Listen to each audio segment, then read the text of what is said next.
Morning बच्चों। आज फिर हम वेदांत एजुकेशन की ऑनलाइन क्लास में उपस्थित हुए हैं। हमारा जो टॉपिक चल रहा था वो हमने लास्ट में जो पढ़ा था सभा और समिति के बारे में। सभा और समिति ये दो ऐसी संस्थाएं थी जो वैदिक काल में जो राजा को परामर्श देने का कार्य करती थी। सभा और समिति। सभा ज्येष्ठ और विशिष्ट लोगों की होती थी। एक छोटी संस्था है जो राजा को विशेष कार्यों में या शासन चलाने में परामर्श देने का कार्य करती थी। दूसरी संस्था है समिति। समिति एक आम जनसभा थी।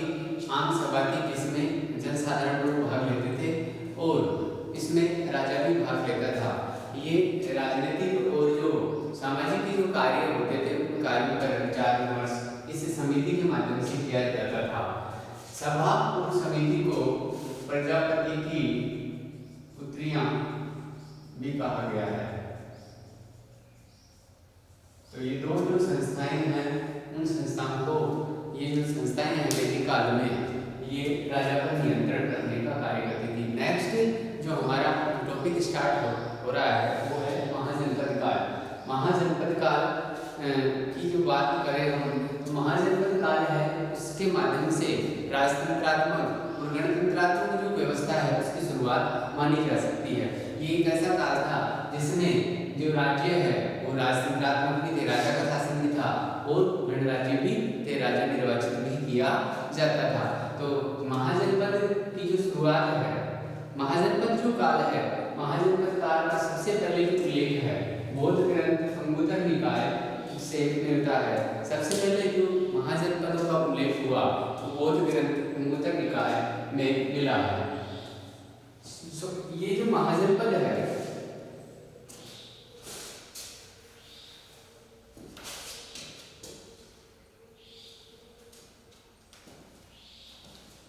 महाजनपदों की जो शुरुआत हुई सबसे पहले जनपद। हम बात करें वैदिक काल के बारे में, उत्तर वैदिक काल। उत्तर वैदिक काल में उत्तर वैदिक काल में जन बसना शुरू हो गए और ये जन है वही बाद में यही जनपद कहलाए। तो जन की शुरुआत हम बात करें महात्मा बुद्ध और महावीर स्वामी उस समय अनेक जो है वो ये जनपद है वो उपस्थित थे। तो इस तरह से 5वीं शताब्दी ईसा पूर्व या 6ठी शताब्दी ईसा पूर्व में अनेक जो भारत है अनेक जनपदों में विभाजित था। कुछ उसमें राजतंत्रात्मक थे और कुछ गणतंत्रात्मक थे। महाजनपदों का सर्वप्रथम 16 महाजनपदों का सर्वप्रथम उल्लेख 16 महाजनपदों का उल्लेख सर्वप्रथम अंगुत्तर निकाय बौद्ध ग्रंथ से मिलता है। तो संपूर्ण जो भारत है वो 16 महाजनपदों में बटा था। वर्तमान के जो राज्य है उनको वो महाजनपद हो सकते हैं। तो इस तरह से ये भौगोलिक जो पहली व्यवस्था थी एक वर्ण व्यवस्था थी वो वर्ण व्यवस्था भौगोलिक हो गई। इस समय अब ये व्यवस्था भौगोलिक व्यवस्था बन गई। नेक्स्ट बात करते हैं इसमें कि जातीय व्यवस्था या वर्ण व्यवस्था थी उसका आधार अब भौगोलिक हो चुका था। तो कुछ महाजनपद है उनके बारे में हम 16 जो महाजनपद है 16 महाजनपदों की हम बात करें तो जैसे कोसल, मगध, वत्स, अवंती, गांधार, कंबोज, वैशाली, इसके अलावा काशी, कोसल, वज्जी, वत्स, अवंती, मगध, कोसल और इसके अलावा लगभग 16 जो महाजनपद है उनका उल्लेख उत्तर निकाय और जो जैन ग्रंथ है भगवती सूत्र उसमें भी इनका उल्लेख सर्वप्रथम किया गया। तो इसमें इन जो राज्य थे ये 16 महाजनपद थे उनमें कुछ राजतंत्रात्मक थे और कुछ गणतंत्रात्मक राज्य थे।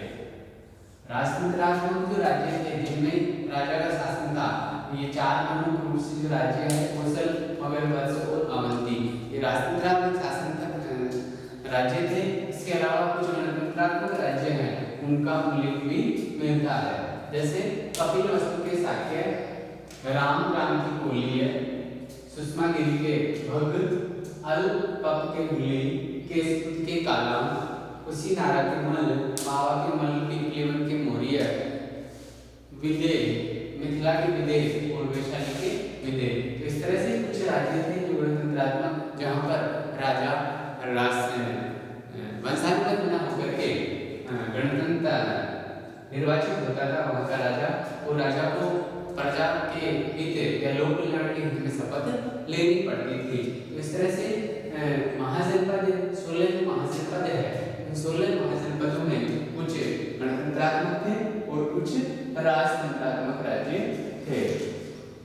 इन राज्यों की अगर हम बात की जाए 16 में, इनमें अधिकतर जो राज्य है 16 महाजनपदों में अधिकतर राज्य उत्तर भारत से थे, जबकि एक राज्य दक्षिण भारत में असमक ही दक्षिण भारत का राज्य महाजनपद है, और एक है गांधार और एक है कंबोज। ये दोनों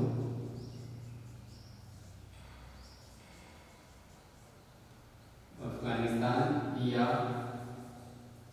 पश्चिम भारत।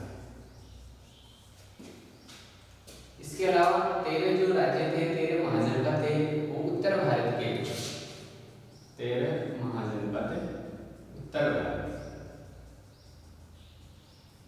तो अधिकतर जो महाजनपद है उत्तर भारत में स्थित थे, एक दक्षिण भारत में असम और 2 कंबोज और गांधार है, वो पश्चिमी भारत का हिस्सा माना गया है। तो इस तरह से 16 महाजनपदों में शासन प्रणाली व्यवस्थित थी उत्तर वैदिक काल में।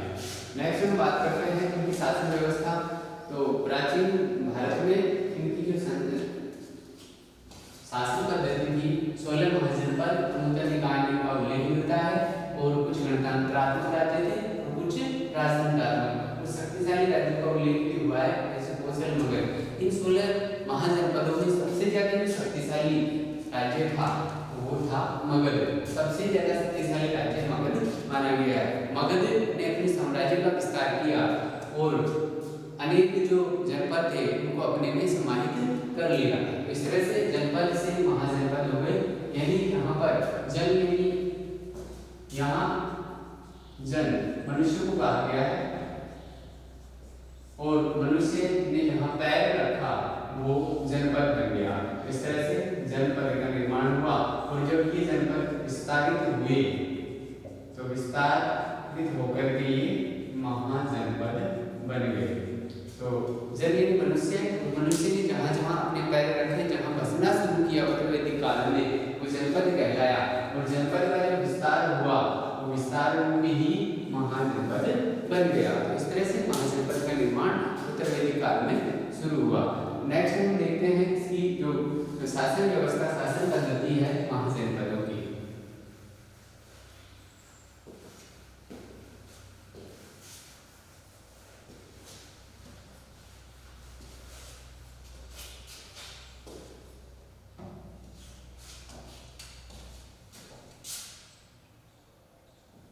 शासन व्यवस्था एवं शासन व्यवस्था एवं संवैधानिक स्थिति।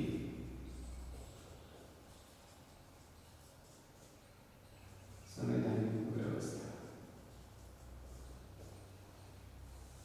तो उस महाजनपद काल में जो शासन प्रणाली है वो किस तरह से थी। तो हम बात करें प्राचीन 2500 वर्ष पहले की, और 2500 वर्ष पहले गणतंत्रात्मक व्यवस्था थी। गणतंत्रात्मक व्यवस्था, राजा यहाँ पे निर्वाचित हो रहा है, राजा का निर्वाचन हो रहा है यहाँ पे एक, और एक शब्द आता है संस्थागार, संस्थागार या संथागार। इस संथागार और सभा जहाँ होती थी वो जो स्थान है, जैसे वर्तमान में हम कह सकते हैं विधानसभा या संसद तो यहाँ पर जो सदस्य भाग लेते थे, सभा जो होती थी इस संस्थागार में, सभा करने का स्थान है, उसको संस्थागार कहा जाता था। ये संस्थागार है, सभा करने का स्थान था। एक था पन्नापक, एक शब्द आता है पन्नापक। ये जो पन्नापक व्यक्ति होता था अधिकारी है, सरकारी अधिकारी है, और ये इस संस्थागार में जो व्यक्ति भाग लेते थे, जो प्रतिनिधि भाग लेते थे, उनके बैठने की व्यवस्था करता था। प्रतिनिधियों के बैठने की व्यवस्था, बैठाने की व्यवस्था करने वाले जो अधिकारी है वो पन्नापक कहलाता था। इसके अलावा अब हम बात करें जो सभा होती थी, इस सभा में वर्तमान की तरह गणपूर्ति आवश्यक थी, और गणपूर्ति के लिए कुल सदस्य का 1/10 भाग गणपूर्ति आवश्यक थी, और गणपूर्ति के लिए कुल सदस्यों का 1/10 भाग होना आवश्यक था, उपस्थित होना आवश्यक था। हम बात करें वर्तमान संसदीय प्रणाली, तो ये वर्तमान जो शासन पद्धति है वो वर्तमान संसदीय प्रणाली से मेल खाती थी। वर्तमान संसदीय प्रणाली से मिलती जुलती ये व्यवस्था थी महाजनपदों की शासन व्यवस्था। नेक्स्ट हम बात करें इसमें, अगर वाद विवाद की स्थिति होती थी, वाद विवाद की स्थिति में मतदान होता था, और मतदान के लिए विभिन्न प्रकार की सलाखाओं का प्रयोग किया जाता था।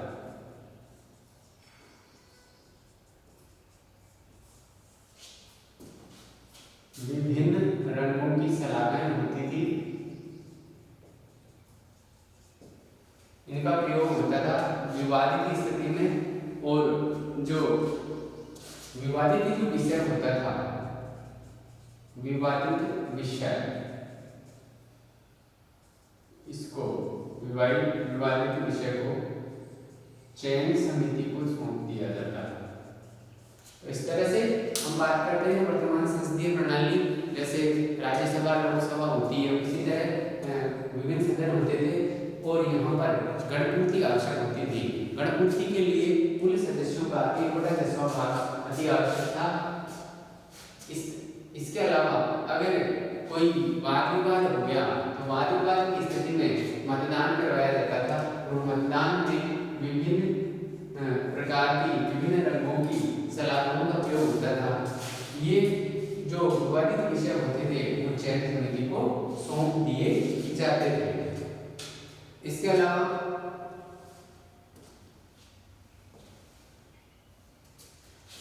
जो अपराधी होता था, बुद्धघोष है, बुद्धघोष की पुस्तक है अट्टकथा के अनुसार, इस बुद्धघोष की अट्टकथा के अनुसार कोई भी अपराधी की पहले जांच पड़ताल होती थी 7 तरीके से। 7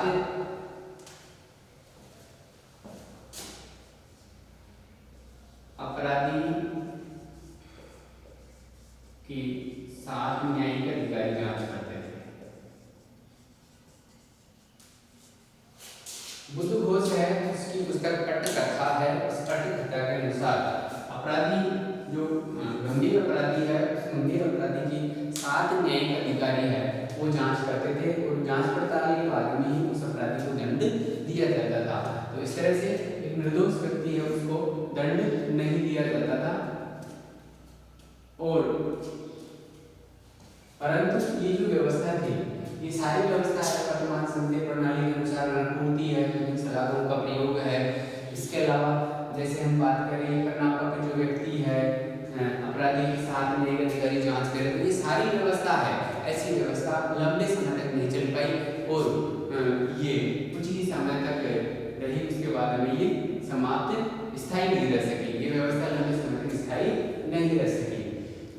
बात करते हैं कालांतर में चंद्रगुप्त मौर्य का नाम आता है मौर्य काल।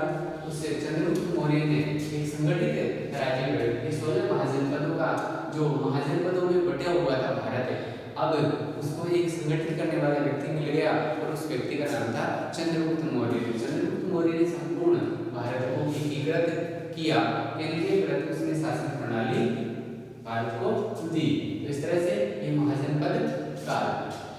इसमें फिर देखते हैं हम ये शासन व्यवस्था। शासन व्यवस्था के बाद में आता है सामाजिक जीवन।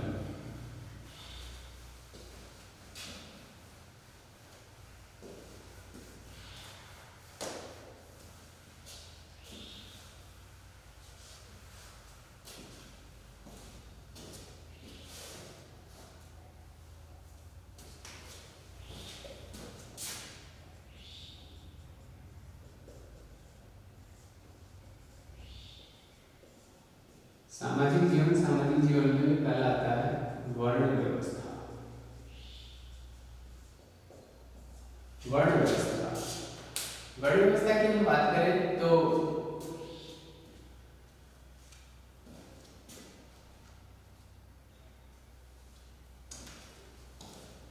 वर्ण व्यवस्था है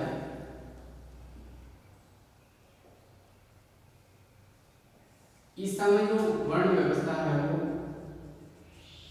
कर्म पर आधारित है,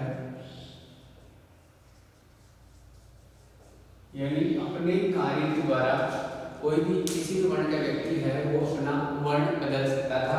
और यहाँ पर इस वर्ण व्यवस्था का उल्लेख सबसे पहले वर्ण व्यवस्था का उल्लेख ऋग्वेद के 10वें मंडल के पुरुष सूक्त में मिलता है। ऋग्वेद के 10वें मंडल ऋग्वेद के 10वें मंडल के पुरुष सूक्त में वर्ण व्यवस्था का उल्लेख। ऋग्वेद के 10वें मंडल के पुरुष सूक्त में इसका मिलता है उल्लेख वर्ण व्यवस्था का। और ये वर्ण व्यवस्था है इस ऋग्वेद में ये जो वर्ण है, ये जो वर्ण है वर्ण 4 है। ये 4 थे ब्राह्मण, क्षत्रिय, वैश्य, शूद्र। वर्ण व्यवस्था के अनुसार समाज 4 वर्गों में बटा हुआ था। 4 वर्ण थे, ब्राह्मण, क्षत्रिय, वैश्य और शूद्र। तो सबसे पहले जो वर्ण व्यवस्था का उल्लेख है वो ऋग्वेद के 10वें मंडल के पुरुष सूक्त में मिलता है। ये जो वर्ण व्यवस्था थी ये वर्ण व्यवस्था कर्म पर आधारित थी, यही कोई भी व्यक्ति है वो अपने कर्म के अनुसार अपने वर्ण को बदल सकता था। तो यहाँ पर इसमें इन 4 वर्णों का जो उल्लेख है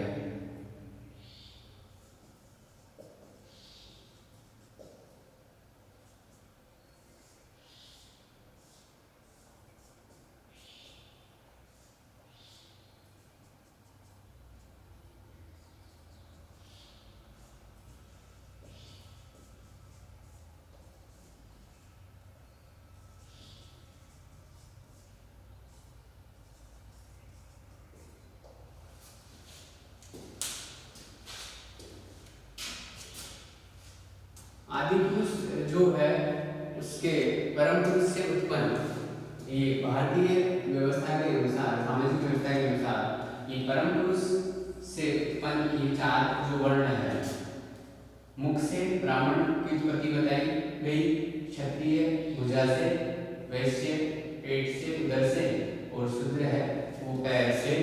इस तरह से इन 4 वर्णों की उत्पत्ति का जो स्रोत है वो परम पिता को माना है जिनसे इनकी उत्पत्ति हुई है। वर्णों का मुख्य आधार जो था वो वर्णों का मुख्य आधार है वो कर्म था।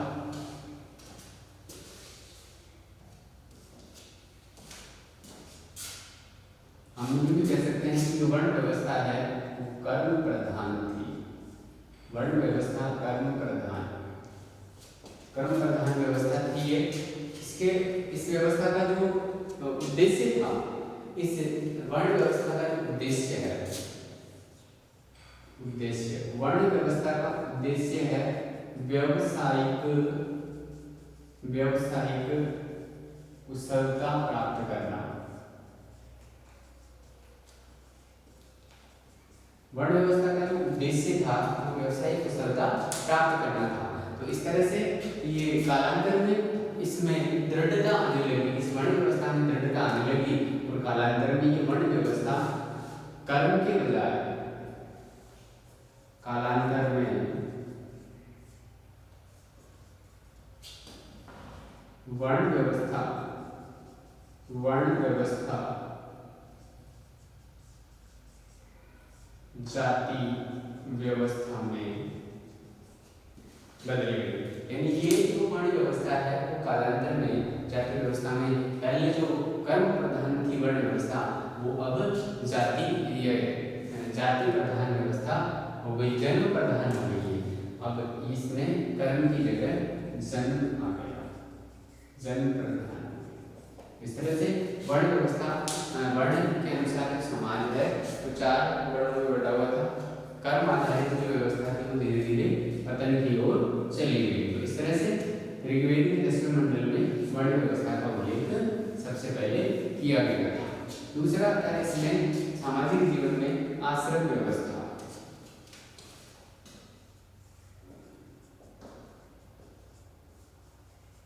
आश्रम व्यवस्था बात करें वैदिक काल की, तो वैदिक काल में जो आश्रम है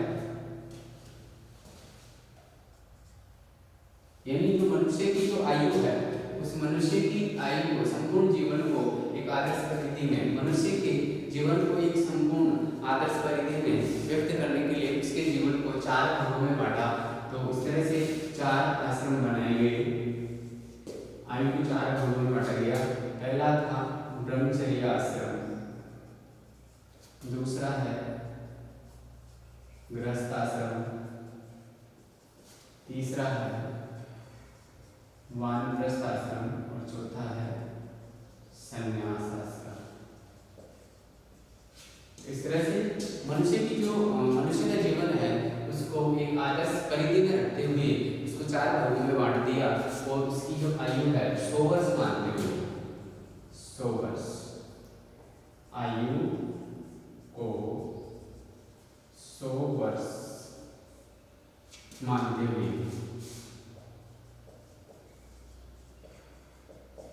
100 वर्ष मानते हुए इसको 4 भागों में बांट दिया। 25 वर्ष तक, 26 से 50 वर्ष, 51 से 75 वर्ष और 76 से 100 वर्ष। तो इस तरह से यहाँ जो व्यक्ति है वो अध्ययन का कार्य करेगा, शिक्षा ग्रहण करने का कार्य करेगा और उसके बाद में गृहस्थ जीवन, जैसे ही ब्रह्मचर्य आश्रम उसका समाप्त होगा वो गृहस्थ आश्रम में प्रवेश करेगा और अपनी आजीविका, अपने परिवार, अपने जो संस्कार है, संस्कारों में उसका जो वैवाहिक संस्कार, विवाह संस्कार से गृहस्थ आश्रम की शुरुआत हो जाती है। तो इस तरह से उसका गृहस्थ आश्रम चलेगा, अपने जो कर्तव्य है वो पूरे करेगा, अपने यज्ञ है, ऋण है वो उनको चुकाएगा इस आश्रम में। उसके बाद में वो 51 से 75 की जो आयु है उसमें एक सामाजिकता के कार्य करेगा और जो संन्यास आश्रम है उसमें वो सामाजिकता से भी दूर हो जाएगा। इस तरह से वो एक भगवान के स्मरण में लीन हो जाएगा। तो इस तरह से मनुष्य की जो आयु है, आदर्श आयु है, उसको 100 वर्षों में बांटते हुए 4 आश्रमों का उल्लेख किया गया है। नेक्स्ट हम बात करते हैं संस्कार की। अगला है संस्कार।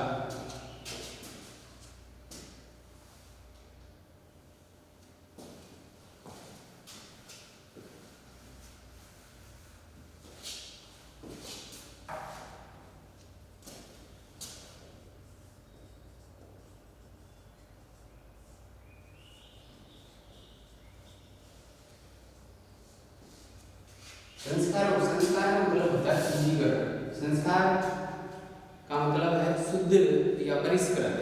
तो जब मनुष्य जन्म लेता है तो उस समय वो शुद्ध नहीं होता, अशुद्ध होता है, शूद्र माना गया है उसको। लेकिन भारतीय जो वैदिक व्यवस्था है उसके अनुसार, भारतीय ऋषियों के अनुसार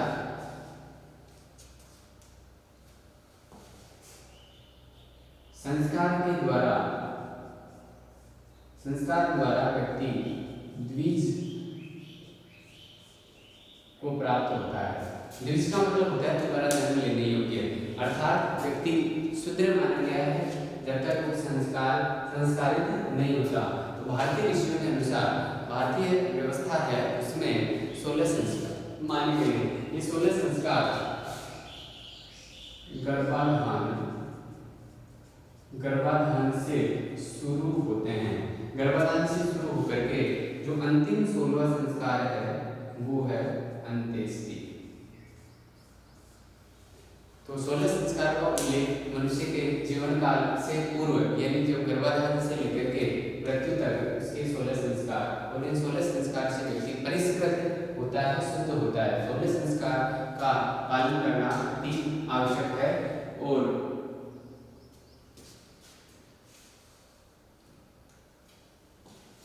जो व्यक्तिगत जीवन है उसको व्यवस्थित जीवन, सुव्यवस्थित जीवन की ओर ले जाने वाले जो कार्य हैं वो संस्कार कहलाते हैं। और इनके लिए धार्मिक क्रियाएं, जिन धार्मिक क्रियाओं को अपनाया जाता है वो धार्मिक क्रियाएं ही संस्कार होती है। इस तरह से संस्कार 16 है और जो 16 संस्कारों का उल्लेख इनका जो विस्तृत विवेचन है वो गृह्य सूत्रों, धर्म सूत्रों आदि में, गृह्य सूत्र व धर्म सूत्रों में इनका विवेचन किया गया है 16 संस्कार। तो इस तरह से 16 संस्कार, जो पहला संस्कार है वो है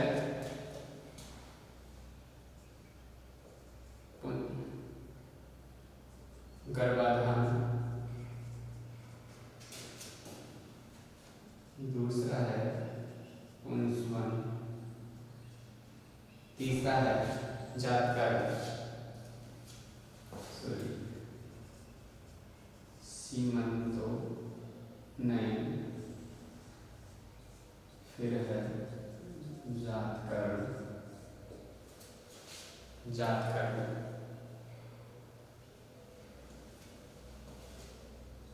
ये 3 संस्कार है, ये जन्म से पूर्व है, जन्म से पूर्व।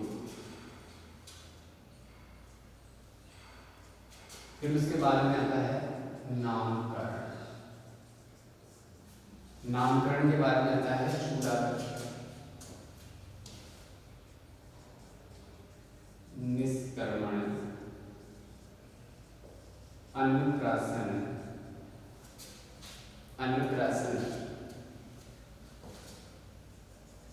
फिर है चूड़ाकरण,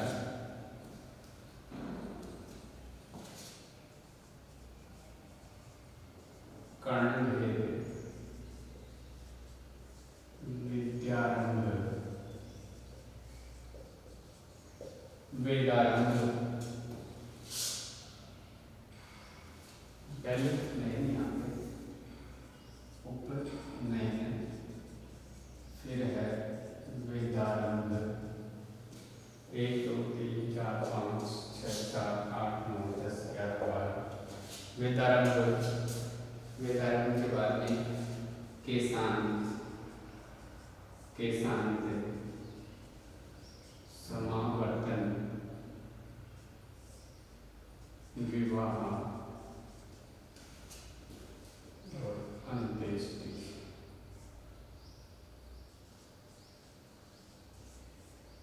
तो ये अंतिम 16वां संस्कार है। विवाह के बाद में अंत्येष्टि, यहाँ गृहस्थ आश्रम की शुरुआत होती है। तो इस तरह से ये 16 संस्कार गर्भाधान, पुंसवन, सीमंतोन्नयन 3 संस्कार है वो जन्म से पहले, उसके बाद में जातकर्म, जन्म के बाद में नामकरण के बाद में पहली बार उसको घर से बाहर निकाला जाता है, वो निष्क्रमण कहलाता है। अन्नप्राशन है, पहली बार अन्न खिलाया जाता है। चूड़ाकर्म यानी उसके बाल काटे जाते हैं पहली बार। इस तरह से कुल मिला के 16 संस्कारों का उल्लेख भारतीय जो व्यवस्था है उसमें किया गया है। नेक्स्ट आता है हमारा चौथा जो है वो है पुरुषार्थ। पुरुषार्थ।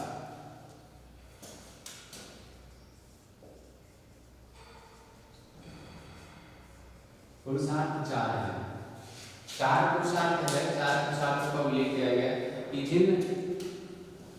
जिन आदर्शों का मनुष्य, जिन आदर्शों का पालन मनुष्य अपने जीवन में करता है वो पुरुषार्थ कहलाते हैं। अपने जीवन में करना चाहिए, जिन आदर्शों का पालन मनुष्य को अपने जीवन में करना चाहिए, जिन आदर्शों का पालन मनुष्य को अपने जीवन में करना चाहिए। जिन आदर्शों का मनुष्य पालन करता है अपने जीवन में वो पुरुषार्थ कहलाते हैं। और पुरुषार्थ है वो चार है, चार पुरुषार्थ है।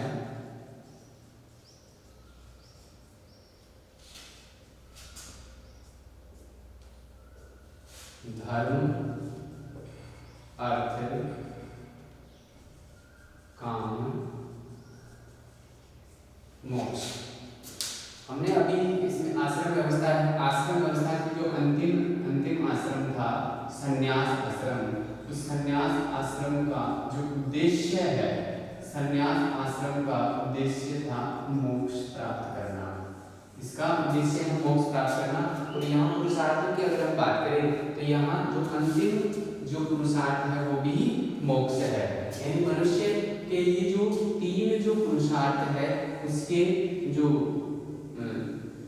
गृहस्थ जीवन है यहाँ उस सांसारिक जीवन में संपादित होता है। ये सांसारिक जीवन, ये तीनों जो पुरुषार्थ है वो सांसारिक जीवन में प्राप्त करता है मनुष्य, जबकि मोक्ष है वो आध्यात्मिक जीवन में प्राप्त करता है, आध्यात्मिक या सन्यासी जीवन में प्राप्त करता है। इस तरह से हम कह सकते हैं पुरुषार्थ धर्म, अर्थ, काम और मोक्ष। धर्म के अनुसार धर्मरत रहना चाहिए मनुष्य को, धर्मरत रह करके उसको अर्थ का उपार्जन करना चाहिए, अर्थ धन कमाना चाहिए, धन कमाना चाहिए, अपने परिवार का पालन करना चाहिए, अपने समाज को उन्नति पर ले जाना चाहिए। और उन जो इस धर्मरत होकर के अर्थ का उपार्जन करे और उस अर्थ का उपयोग उचित काम में अगर वो करे, उचित क्रियाओं में उसको काम में ले, वो काम कहलाएगा। और इस तरह से वो ये तीनों चीजों को करते हुए मोक्ष प्राप्त कर सकता है। इस तरह से पुरुषार्थ है चार। प्रथम जो तीन है वो सांसारिक जीवन से संबंधित है और चौथा है वो आध्यात्मिक जीवन से संबंधित है। हम बात करें जैन और बौद्ध धर्म की, तो जैन और बौद्ध धर्म में भी जो महापुरुष हुए उन्होंने मोक्ष को जीवन का अंतिम लक्ष्य बताया, मोक्ष को जीवन का अंतिम लक्ष्य। ये जैन व बौद्ध परंपरा के अनुसार जीवन का अंतिम लक्ष्य मोक्ष माने गए। तो इस तरह से पुरुषार्थ उनमें से चौथा माना गया है। नेक्स्ट हम बात करते हैं पांचवा,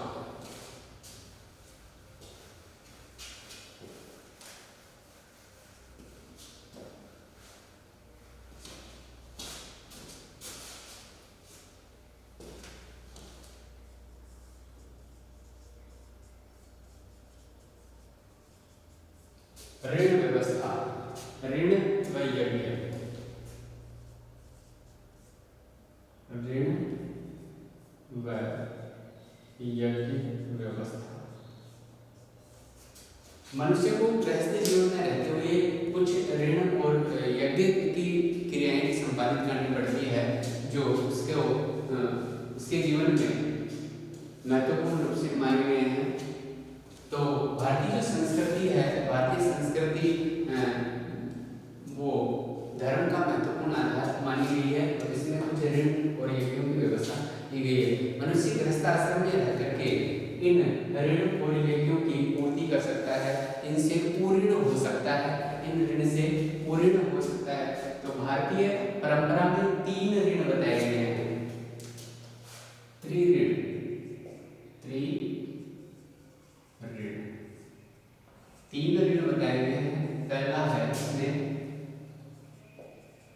पितृ ऋण, पितृ ऋण। दूसरा है देव ऋण। तीसरा है ऋषि ऋण। तो भारतीय परंपरा के अनुसार 3 ऋण बताए गए हैं जो मनुष्य को इनसे पूर्ण होना जरूरी है अपने जीवन काल में। पहला है पितृ ऋण, दूसरा है देव ऋण और तीसरा है ऋषि ऋण।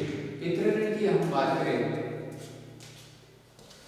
तो ये जो 3 ऋण है मनुष्य की मुक्ति इनसे पूर्ण होने पर ही संभव है।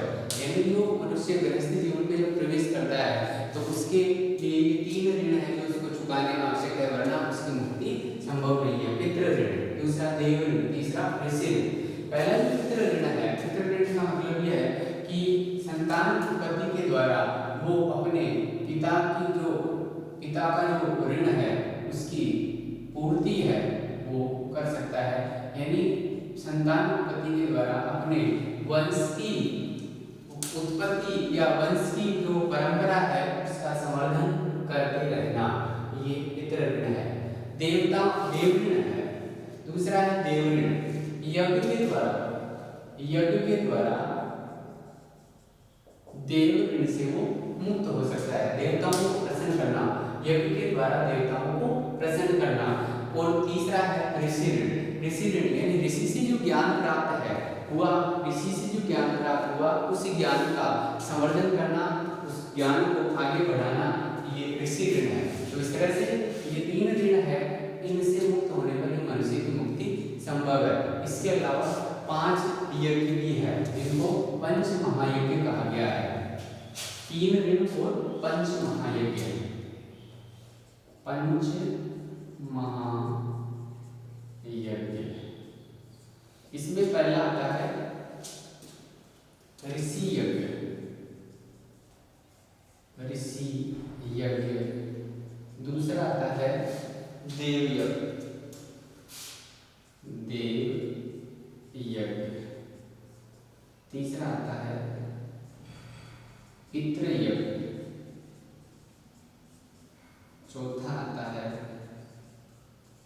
भूत यज्ञ और 5वां आता है नरक यज्ञ। तो इस तरह से 5 यज्ञ है। पहला ऋषि यज्ञ, स्वाध्याय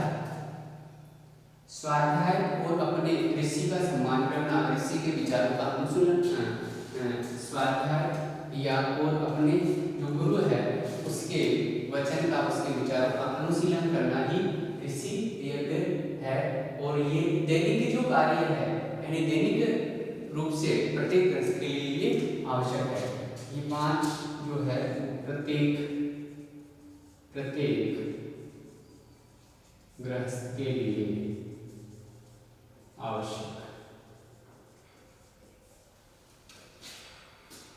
दूसरा है देव यज्ञ। देवताओं की यज्ञ करके स्तुति करना, उनकी उपासना करना देव यज्ञ कहलाता है। ये प्रतिदिन किए जाते हैं। फिर आता है पितृ यज्ञ।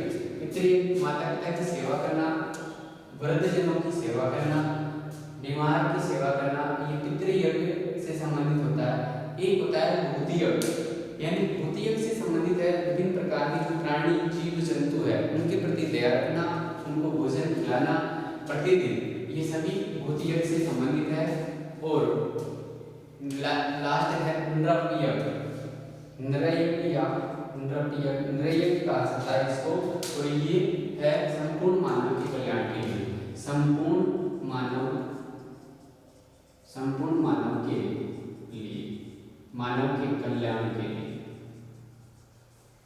नृयज्ञ यानी संपूर्ण मनुष्य के कल्याण की कामना करना नृयज्ञ। इस तरह से ये सारे 3 जो ऋण और 5 जो महायज्ञ है वो प्रत्येक गृहस्थ के लिए प्रतिदिन करने आवश्यक है। तो इस तरह से ये ऋण और यज्ञ की व्यवस्था की गई थी। इसके अलावा इसी में जो सामाजिक जीवन है उसमें छठा पॉइंट है स्त्रियों की स्थिति कैसी थी उस समय, इस काल में, प्राचीन काल में, वैदिक काल में परिवार की व्यवस्था। परिवार की व्यवस्था की बात करते हैं, भारतीय सामाजिक जीवन है उसकी विशेषता रही है ये कि संयुक्त परिवार प्रणाली और एक जो संस्था है, परिवार है, परिवार से समाज, समाज से राज्य और राज्य से राष्ट्र। तो इस तरह से एक बहुत बड़ी संस्था को उसने संस्था तक, राष्ट्र तक पहुंचाया है। और ये जो विचारधारा है, छठा जो हमारा पॉइंट है, छठा है परिवार व्यवस्था, परिवार व्यवस्था एवं स्त्रियों की स्थिति। तो यहाँ पर जो पारिवारिक इकाई है, महत्वपूर्ण परिवार व्यवस्था है, भारतीय समाज की महत्वपूर्ण इकाई रही है। और इस परिवार नामक संस्था ने इस समाज से लेकर के एक राष्ट्र तक पहुंचाया है। इसी भाव से हम, यही जो भाव है कि परिवार से समाज, समाज से राष्ट्र बना, वो हमें एक भाव की ओर ले जाता है। और वो भाव है वसुदेव कुटुंबकम, यानी पूरी जो पृथ्वी है वो एक परिवार है, यानी संपूर्ण धरा है, संपूर्ण धरती है, वो एक परिवार के रूप में इस विचारधारा की ओर हमें ले जाता है। जो सिंधु सरस्वती सभ्यता में अनेक प्रकार की जो मूर्तियां हैं, मृण मूर्तियां प्राप्त हुई है देवी की, उससे पता चलता है कि उस समय जो समाज है वो मात्र सत्तात्मक रहा था। लेकिन वैदिक युग में पारिवारिक जो स्थिति थी वो पितृसत्तात्मक परिवार, यानी जो परिवार का मुखिया है वो पिता ही होता था, लेकिन पुत्र के समान पुत्री को समान अधिकार देने का उसको अधिकार था, शिक्षा का उसको अधिकार था। ऐसे अनेक विदुषी जो स्त्रियां हैं उनको यहाँ सम्मान होता था, जिनका उल्लेख आता है। एक श्लोक भी आया इसके बारे में कि यत्र नार्यस्तु पूज्यन्ते, यत्र नार्यस्तु पूज्यन्ते तत्र पूज्यन्ते रमन्ते तत्र देवता, कि जहाँ पर नारी की पूजा होती है वहाँ देवता निवास करते हैं। तो इस तरह से जो भारतीय समाज है उसमें स्त्रियों का उचित सम्मान था। भारतीय समाज में अनेक जो दृष्टि ऋषिकाएं हैं वो समाज में हुई है, इनका ऋग्वेद की कुछ ऐसी ऋचाओं का उन्होंने वर्णन भी किया है, जैसे अपाला है, उषा है, गार्गी है, सीता, विश्ववारा, लोपामुद्रा आदि जो ऋषिकाएं हैं उनका उल्लेख किया गया है। तो इस तरह से ये विदुषी महिलाएं थी। इसके अलावा जो विवाह है वो स्त्री और पुरुष के जीवन, स्त्री और पुरुष के संबंधों के जीवन का प्रमुख आधार विवाह नामक संस्था मानी गई है। और ये संस्था परिवार की आधारशिला थी। विवाह का जो हमने अभी अभी देखा था, विवाह 16 संस्कार में 15वां संस्कार माना गया था, जहाँ पर मनुष्य है उसका गृहस्थ आश्रम शुरू हो जाता है। इसके अलावा बात करें धर्म जो है, धर्मशास्त्र के अनुसार जो विवाह के प्रकार, जो विवाह है, विवाह के 8 प्रकार माने गए हैं। 8 प्रकार विवाह के बताए धर्मशास्त्र के अनुसार। जो पहला है ब्रह्म विवाह, दूसरा देव विवाह, तीसरा आर्ष विवाह और चौथा है आर्य विवाह और चौथा है प्रजापत्य। पहला ब्रह्म विवाह, देव विवाह, तीसरा है आर्य विवाह और चौथा है प्रजापत्य विवाह। 8 में से शुरू के 4 हैं, ये 4 इनको समाज में मान्यता प्राप्त है। बाकी जो 4 है उनको भारतीय समाज में मान्यता प्राप्त नहीं है। ये आते हैं असुर, गंधर्व, राक्षस, पिशाच। इस तरह से 8 प्रकार है। और 8 प्रकार में ये शुरू के 4 विचार है उनको भारतीय एक सभ्य भारतीय समाज में उनको मान्यता प्राप्त है। उन्होंने सबसे ज्यादा जो है ब्रह्म विवाह है उसको सबसे ज्यादा महत्व दिया गया है। इस तरह से विवाह के 8 उल्लेख है भारतीय शास्त्रों के अनुसार विवाह के 8 प्रकार बताए गए हैं। इसमें नेक्स्ट हम देखेंगे सामाजिक जीवन धार्मिक जीवन कि प्राचीन जो काल है उसमें जो धार्मिक जीवन है वो कैसा था प्राचीन भारतीय इतिहास का। तो नेक्स्ट क्लास में हम वो उसके बारे में अध्ययन